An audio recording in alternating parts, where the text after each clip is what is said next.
So I'm going to have a look at this question: are children experiencing placelessness in 21st century Australian cities?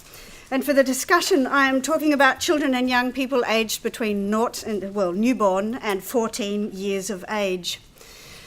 Whether urban children and young people in Australian cities are experiencing placelessness depends on the definition. Placelessness, as originally discussed by Ted in the 70s, as resulting from an increase in the standardisation of place and the loss of significance, identity and authenticity of place due to an increased globalised culture, is certainly relevant to contemporary children's experience as derived through the internet, social media and as recipients of mass marketing. But modern urban childhood still remains rooted principally in a local lived experience of place. And a second relevant concept of placelessness has to respond to children's lived experience of place. As children are not a homogenous group, there is a third definition that is relevant to the contemporary experience of subgroups of children, such as migrant, refugee or detainee children, who are an increasing presence in Australian cities. These children's experience of placelessness is absolute, even if only temporary. The opportunity to experience Ted's original definition of placelessness is rapidly increasing for children and young people. As commercial culture in particular becomes more global and society becomes more mobile and spends more and more time in virtual environments. However, urban children's experience of place has always been conditioned by social and cultural norms and attitudes, environmental opportunity and access. Traditionally, most childhoods are very place-centred, and most children spending the bulk of their time in a limited number of environments in a couple of neighbourhoods, and this has not changed. What is changing is the actual environmental opportunity that is available for children in these neighbourhoods. Children are indeed faced with an actual experience of placelessness in modern urban contexts, because increasingly the provision of environmental opportunity for them is under threat. Children's lack of social status, in combination with the pressures on modern urban planning and design to deliver more with less, increasingly translate into less environmental opportunity within our communities for them. Movements in planning, such as an increasing urban densification, are a direct threat to children's environmental opportunity and to their social acceptance. In 2012, 2/3 of all Australian children aged 0 to 14 lived in major cities, and a further 1/5 lived in inner regional areas. So the majority Australian childhood is urban, which is why this issue is so significant. A snapshot of Australian children reveals that the number of children under the age of 14 is increasing, but as a proportion of the total population, they have dropped from 30% in the 1950s to 19% in 2014. And this number is projected to continue dropping in response to the lowest birth rate in history of 1.9 births. The exception to this is the Indigenous children, who represent 35% of their total population and 4.9% of the total population of children.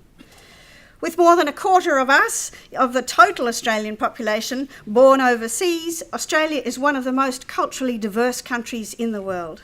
Overseas born children come from around 169 different countries. Almost 1% of the child population has arrived as refugees. And the final subgroup of children relevant to this discussion are the children in detention. By the end of June 2014, Australia had 892 children in closed immigration detention centres and 1,525 in community detention centres. In discussing the general trends in children's lived experience of placelessness at the city scale, it could be argued that children are more placeless now than they have ever been. However, as Churchman states, we can with a high degree of certainty assert that on the whole, cities are not planned or managed with children in mind.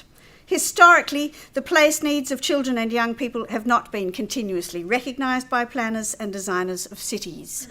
Instead, their environmental needs are usually summarised in 3 very traditional environments: their homes, schools and recreational settings such as playgrounds and skate parks.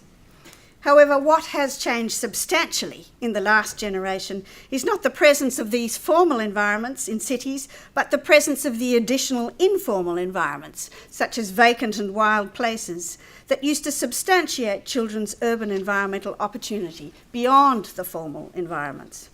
These spaces have disappeared in response to increased residential pressure in most cities in the developed world.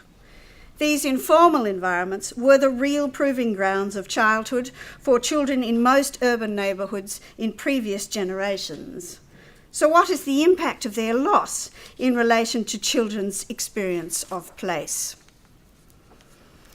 Much debate surrounds children and childhood concerning the impact of changes in social trends, environmental opportunity, and the advent of technology in children's lives for children in the developed world. As the argument runs, childhood is increasingly segregated from adult lives and lived in private spaces rather than public. Along with society as a whole, parental attitudes have become increasingly risk-averse, which impinges on children's and young people's permission to go out and experience their local social and environmental neighbourhoods. The advent of technology sees more children spending more time in front of screens and less time outdoors. And a more sedentary childhood is leading to an increase in diseases such as obesity. Currently, 23% of Australian children aged 0 to 14 are considered overweight or obese. Respecting childhood as being a distinct period of life and having an associated culture is a relatively recent discussion in children's research, emerging since the United Nations Conventions on the Rights of the Child in 1989. But what ground has truly been gained for children's social status? There is no doubt that the UNCRC has helped to raise awareness of children's rights, needs, and capacities to participate in social processes that affect their lives. And this has certainly penetrated the way we now research children's lives. But has it really penetrated the social psyche beyond that in terms of civic and social processes such as community design and planning? Children and young people still have very little social and civic status and power in most developed societies. Participatory projects with them are still rare and bespoke rather than the result of an embedded procedural change. Socially and culturally, children and young people are afforded little social space. In a capitalist society where human beings are often valued in relation to their capacity to work and produce wealth, children are valued in relation to what they can become, a workforce of the future. So if we accept that physical environments are an expression of the values of the societies that build them, not surprisingly, this translates into limited environmental consideration for children and young people in most communities. The three traditional places of childhood in cities as outlined by Churchman, the home, the school, the recreation environments persist. And this discussion is not meant to undervalue these formal places in children's lives. Indeed, they are of increasing importance as children's access to their neighbourhoods and the informal spaces in most communities disappear. However, what also persists is the notion that this is how to meet children's needs for place and environmental opportunity in community planning. And it is this that is disappointing, especially when the quality of many of these environments is considered. In light of a limited definition of what is suitable place provision for children and young people, coupled with the disappearance of informal spaces in most neighbourhoods, children are literally losing ground. They will never be entirely without places, but their places are increasingly restricted in cities. How does technology intersect with these trends? 96% of Australian households with children in them own a computer. 80% of 12 to 14-year-old Australian children own a mobile phone, which they use substantially as a tool for social interaction. The technology of the 21st century definitely offers children and young people a new place for individual expression and to expand their social space beyond their immediate locale. In that way, childhood, which is traditionally very grounded in the child's local social and environmental community, has been released from this and provided with a new and infinite horizon to explore.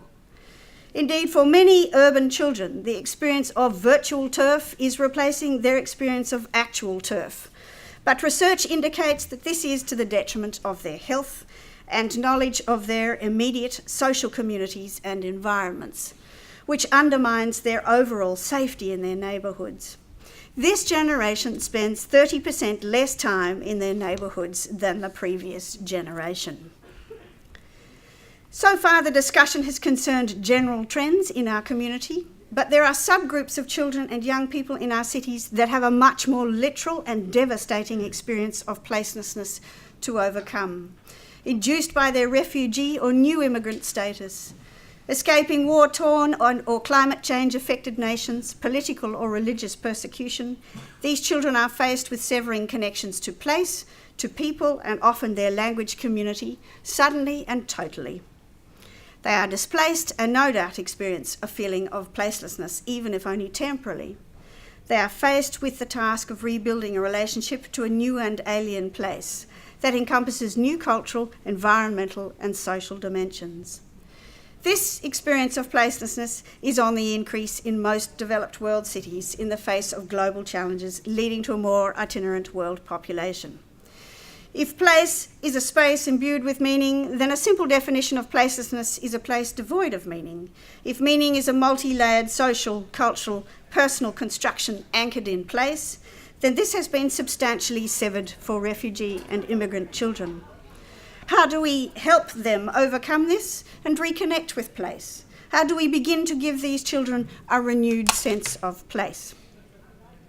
So my answer to my own original question is that the potential for children to experience some sort of placelessness in 21st century Australian cities, whether it be as Ted originally described it, or whether it be due to a literal loss of place, or the result of being displaced and replaced in an Australian community, is definitely on the increase for children in young people in Australian cities. Thank you.